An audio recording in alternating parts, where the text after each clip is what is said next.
you can't build affordable housing. You can only build rental units or luxury homes. Okay, the middle $400,000, $500,000, $600,000 home, you can't build it and make a profit. So yeah, Dan, let's hammer this. Go back on our podcast 3-4 years. We've been hammering this point home.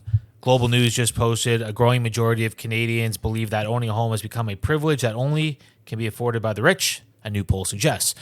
Now, the writing's on the wall. We've been seeing this play out for several years now. Mass immigration, huge red tape, rising building costs, no incentives for builders to develop. It's pretty clear that home ownership percentages are going to go down. Now, before I even get into this, there was a couple messages that I actually want to touch on with respect to our comments on another podcast that we did about tax incentives for builders to build. And in that same conversation, we were referencing capitalism as well as tax incentives from the government, which inherently is not capitalism. You see what I'm saying? Right? Would you agree or would you disagree? I do agree. Yeah. But with the qualification, because if the market was truly free, you wouldn't need incentives, but it's not truly free because they're putting hurdles at every step and they're taxing you so much. Exactly. To make up for that, you have to incentivize the development because you're putting too many hurdles. So that's exactly what I wanted to explain. People are kind of taking our message out of context. Yeah. We want a free market society. We don't have one. So in order to get affordable housing, that's pretty much one of the only the ways that we're going to be able to accomplish that, unless things change. It's the only way. And we would not need, tax incentives from the government, which we both agree is not, a capitalist scenario. And we need that because we are not a free market society. It's also not a free market. Very clear. Yeah, it's also not the reason that everything's broken is because of the money supply. The government continues to print money, inflating the middle class and poor out of home ownership. As when they print money and create money and the banks create money, you have more money chasing less goods. So the money's increasing faster than homes can. Therefore, the poor and middle class are falling further and further behind. So because of the lack of free market, because of the hurdles, red tape, and taxes, and because of the broken money that they keep creating, you can't keep up with supply. You need to incentivize supply now. So the market is broken. You have no choice. But if the market was truly free and we had a sound money and everything was open, you wouldn't need it. No, right? exactly. So that's what I wanted to explain. That. Very good point. Yeah, I wanted to explain that because we got called out a couple times, and I was like, no. I understand why they're calling it out. Of course. But so do I. That's why I wanted to clarify. Yeah, that's the breakdown. Now, here's what's interesting. The writing's on the wall for Canada. Mass immigration, huge red tape, no incentives. No, you can't build affordable housing. You can only build rental units or luxury homes. Okay, the middle $400,000, $500,000, $600,000 home, you can't build it and make a profit. It's not. It's not profitable. It's out of. It's not. It's not. I wouldn't say it's not profitable. It's not as profitable. No, it's not profitable at all. A single family detached home at that price range, you can't. In my opinion, I don't. I mean, I think you can, but what I'm trying to say is why the fuck would you? I just don't think you can in a city, right? You go to the county or some rural land, get a piece of land for $50,000, maybe. Yeah, fair. But nobody's gonna buy it. That's the problem. The value won't be $500,000 or $600,000. It'll be $350,000 or $400,000. Yeah. So, anyways, let's say that 99% of the time you can't do it. Now, what's interesting? I just got back from that 2.5 week Europe trip. Visited 10 different cities, some major ones like Barcelona, Cannes, I think they call it, France. Another Cannes, France is a city in France. Oh, okay. A bunch of other cities, and what I noticed in all these cities, especially Barcelona, you walk or drive for 5 miles in a radius. I didn't see one single family detached home. It's all commercial on the main floor and mid-rise apartments or high-rise apartments. All of them are renting. Bro, every one of them. Yeah. Every single, not one renting. Detached home. Now, obviously, we're in the city, but the fact is that, yes, they're all rentals. For sure. Why? Because detached homes became unaffordable decades ago, right? I don't understand why people can't wrap their heads around the fact that, we very well may not see this cataclysmic real estate decline. What we're simply going to see is a shift from 65% home ownership to 50-50, Eventually, it's going to be 35. 65. Yeah. Now, here's what I mean. That's what we're going to see. Yeah. Here's why. I just read that the population of Canada is projected to double by 2046 or something, which is insane. Yeah. So when you say, oh, the shift is going to go from 65, it's going to get inverted. It's going to be actually 65% renters. Exactly. How is that possible? Well, because our population is going to double. Yeah. Nobody's going to be able to afford a home except for the wealthy or people that are already in the market. Again, that's why we're seeing all these condo towers they're building them as condos, like you said, but they're actually not selling them. They're renting them all out, all these apartment buildings. And that's also why you're seeing all of the incentives. None of them were to build single-family detached homes. They're for 4 units plus. Yeah. Okay? 5% GST tax break, HST tax break. Also, I read that Scarborough just hopped on. They have a Canada-wide housing accelerator plan, but they'll only give the money to municipalities that fall in line with their objectives. What's one of their objectives? Zoning. Yeah. Dense zoning, 4 units exactly. plus. Yeah. If you don't change your zoning plan, you don't get the money. Yeah. And here's what's funny. From my understanding, the money that they're giving is actually, it seems like it's administrative. It doesn't seem like it's actually going to the developers or anything. It's like, we'll give you the tools to like process more things. Now, here's the problem. Paperwork. I think that's going to get us more housing. I'm pretty sure that's what happens. Now, here's what happens when you give money to like socialist programs. You already know. Yeah. Finish it off. What's going to happen? Fucking nothing. It's going to get corrupted, man. It's going to go into it's going to go into the hands of like politicians, and they're going to take their cut, and they're going to like hire more people. I was literally going to say that they're going to get bonuses, way more people. Yeah, it's going to be a joke. You know what's funny? I had this guy reach out. So his brother actually works for me at the golf course. Great guy. He works for the city of Windsor. He reached out to me and he was like, "Hey, I can't remember where he reached out to me on." But anyways, he reached out and he's like, "Hey, I'd really like to sit down with you so we can discuss how to make all like these processes easier for the municipality, like Windsor." I'm like, "Great, let's do it." So waste of time. Well, you know what though? Like, listen, at the end of the day, this guy understands. I know. Like, listen, I know he gets what I'm saying, and I know he knows what we're talking about. Okay, if you're listening, I fucking know, because his comments and the stuff that he engages with me on, I know he gets it. I know he knows the system is broken, and I agree with you. I don't know if he's in a position in order to inflict change. However, I was joking when I said waste of time. You should always try. Yeah. I just know from it'd be interesting to get him on this podcast. 100%. You want to do that? If he's willing, he'd be putting himself on blast. You think so? I don't think so. Like, maybe. Ask him. Like with his job? Is that what you're talking about? You think so? Yeah.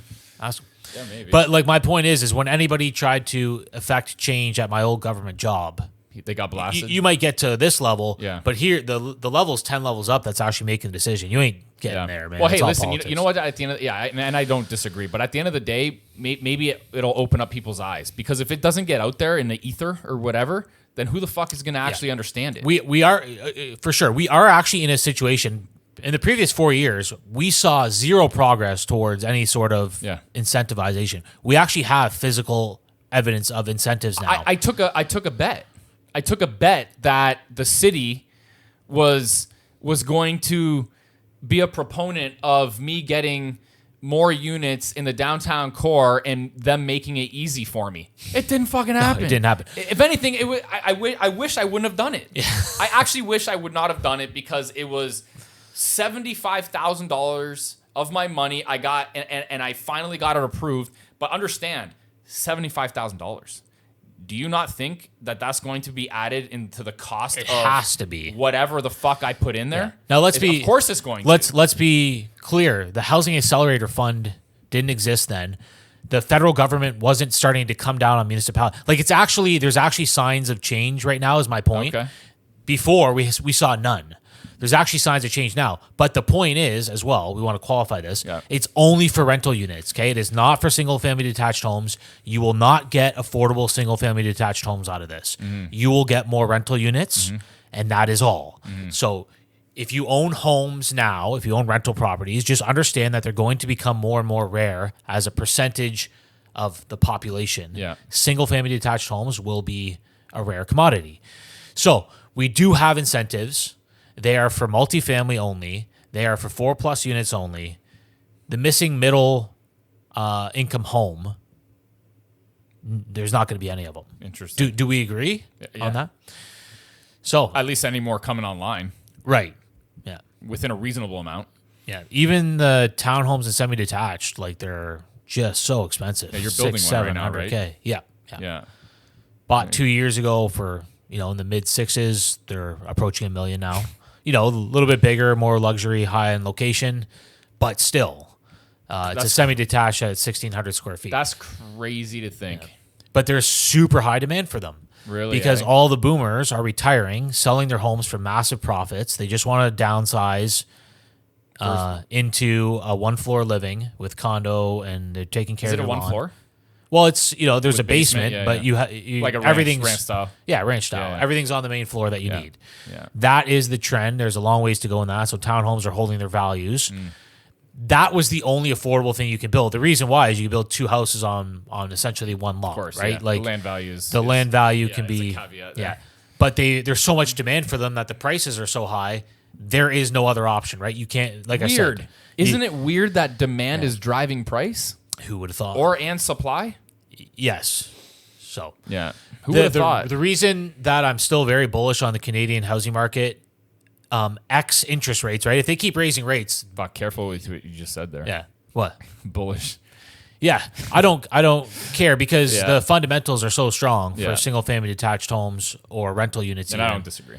Yeah. This is the reason why. I'm just cautiously optimistic. Yeah. That's all. Well, let's be clear. Cautious in the short term, optimistic long term. The only caution I have is the federal government and the Bank of Canada and just tinkering and raising rates to the point where they're breaking things. Yeah. I can't control that, though. Yeah. What I can control is, okay, what's my perception of the supply demand? What's the population growth? What's the fundamentals of my particular market? We've got 3 massive infrastructure plays here with the battery plant, the Gordie Howe Bridge, and the mega hospitals next, right? We've got a decade here plus of massive investment, major employment gains here, a shortage of housing, mass immigration. The fundamentals are telling me that you should be a buyer of cash flowing properties. Here's what I would say. You will always be safe if you do 2 things. Number 1, you buy for a good basis, okay? For a competitive basis. And number 2, you buy whatever property that you're buying that probably has a chance, well, maybe 3, of never being cheaper to build. Below replacement cost. Below replacement cost. Which is almost all of Windsor. Pretty much. By the way. Right? Okay. If you can buy for below replacement costs at that point in time, you're good. And if you buy for the right basis, I feel like you're set. I feel like those are 2 strong, very strong fundamentals if you're especially buying your first personal residence. Well, we had a fantastic talk the other day with the real estate god from Twitter. Yeah. Very high level thinker. Love the way he processes things. And we were kind of all talking about the market timers that are taking that, what you just said, and they're throwing it out the window and saying, no, I'm going to buy when rates go down. I'm going to buy when the coast is clear. And he kind of made a great point. How much, like, the market's down 25%. That is a crash. Like, if you were to tell me 6 months ago or 12 months ago that, hey, the market's going to dip 25%, would you consider that a crash? Like, oh yeah, that's insane. It is a crash. Because that's, like he said, right? This isn't crypto. This isn't Bitcoin. This is real estate. Yeah. Like a hard asset, difficult to replace, huge replacement costs, all that stuff. Dipping 25%, that is a crash. What more do you want was kind of his saying. 100%. Now, not everything's a deal, right? But you can qualify the deal with a couple other factors like you just said. Below replacement cost is a great one, which is, by the way, almost all of Windsor, especially for the older homes, right? If you're 20, 30, 40 years plus in age and you're in a high quality location, you're probably 50% below replacement cost. Yeah. The land value alone is probably half of the value of the home. Yeah. So you can't build in that price range again. One of the things that I want to actually mention to people too is there's a solid argument for buying property on land that is 50% of the cost of the overall value of what you're buying. And I think that is more than 50% or less than less. The land value is actually more than the build cost. And I feel like that's a strong place to be. That would be amazing. I don't know if I've seen anything that's like what I'm that. saying, right? Like that's why I think that would be an interesting also kind of It'd be a nice qualifier. Yeah, it'd be a nice qualifier where you're getting like a good deal, because if you can make that happen, that's a good one. Which I feel like my banger deals have been able to do that. Have accomplished that. Yeah, maybe I was gonna say maybe with like, or get as close as you possibly can. Yeah, it's a barometer. It's a barometer. Exactly. A lot of the stuff, a lot of these rules of thumb don't work in a market as obstructed and messed up as Canada's. Yeah. And most of the the whole world's going this way. I'll give you a quick example. So I'm looking for a house in the Cayman Islands right now, right? And the deal that looks like that's probably going to paper the best is in fact something like that. Give me an example. It's 100 and something feet of frontage, like 100, 120 feet of frontage. The land value alone is like, around $2 million on the beach, on the Caribbean Sea. And I'm probably going to be in for overall price of like $4.5 million, maybe $5. You might be able to argue that the land value is like $2.5. So if the build cost of if you were to actually, if the land value on a per square foot basis based off of comparative sales was like say $2 million, and I'm buying the property for $4 with an 8,000 square foot house on it, well, there you go. Yeah, so that makes perfect sense. I was actually looking at it as if you were buying vacant land and then you had to build for 50%. Whichever one. Right. Which I think the vacant land one, at least around here, is unlikely. You're probably going to have a harder time. Yeah. Right? That's obviously there. Yeah. I really like that calculation, though. But now here's where the argument starts to really, really start making more sense, is when you're buying in the best locations. Yes. Okay. Definitely. So say, for example, I live on the water here in Windsor. I live on Riverside Drive. By far, my house, the land value of I have an acre lot.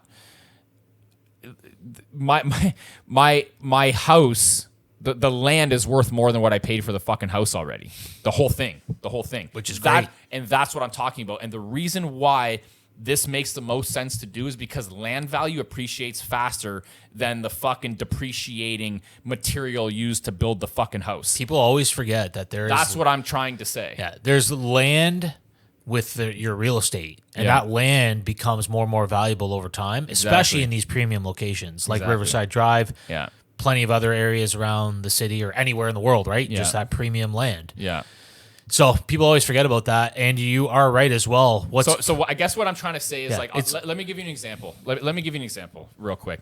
I bought my house 3 years ago for $1.4 million. Okay, I put a couple $100,000 into my house already, cleaned up the landscaping, fixed some mechanical. I still have more renovations to do on it or whatever. So say for example, I'm in my house for like $1.7 million. Okay, right now, land is trading in my area on the water for close to $20,000 per front foot. Okay, so let's do some math. Okay, so say for example, I have 121 feet on the water. Say 18,000 a foot. Okay, that's $2.178 million just in land value. And you're in it for 1.7. I'm in it for 1.7, arguably, for example. Yeah. Now, say the land value is $2 million. Just call it an even $2 million. Okay. Now, go pick up my lot is an acre. It's an acre lot. Go pick up my acre lot and go put it in the county. What's that go for? 100 grand? 200 grand? Maybe a building lot. Maybe what? $500,000? 400? At least, 50 to 75% less. Let's call it. Maybe more. Right? Maybe even more less than. Right? Yeah. Then you're going to build what on it? $1.5 million house on it. You see the problem here? Yeah. Are you going to be able to trade out of that house for that? You're gonna be potentially in a tough spot. Your market's very limited. Right? So that's what I'm trying to say is, but if I were to build, so say for example, if I wanted to build the exact same house, the cost of materials and to build that house on my lot versus the acre lot in the county is the fucking exact same. Right? But who's going to get the most value out of that house when it's time to sell? Right? If I build a $2 million house on my $2 million lot and I'm in it for $4 million, is Buddy going to be able, who's going to be able to sell that house for more than what they spent? That's why locations matter. That's why being into that house for that 50% mark, I feel matters. Yeah, it's huge. People often forget about that land as part of the equation. I feel like that's a good barometer to be in if you're going to buy a house or build a house. Don't build something more than 50% of what that land value is. Yeah, you're putting yourself in a bad position. You are. You're putting yourself in a bad, awkward position, right? Yeah, unless some people just want to be out in the county. They don't give a damn. I got to get out of here. But from those are the ones those are the deals. Yeah, exactly. You're going to buy it off them for a nice deal. You buy 10,000 fucking square foot house that costs the same price to build 2. I love what you said about the land appreciates faster than the building materials that were built 100% on the land, right? And that's why you use that barometer. Yeah. That's why I feel like that's a good barometer to be in. Yeah. So I do think both the house and the land appreciate because building materials and replacement costs always goes up over time, but the land is going up at far 100%. More of a value, and it's going to cost you the same to build regardless of where the land is. You might as well have the better land. Exactly. Yeah. Love it. Yeah. Okay.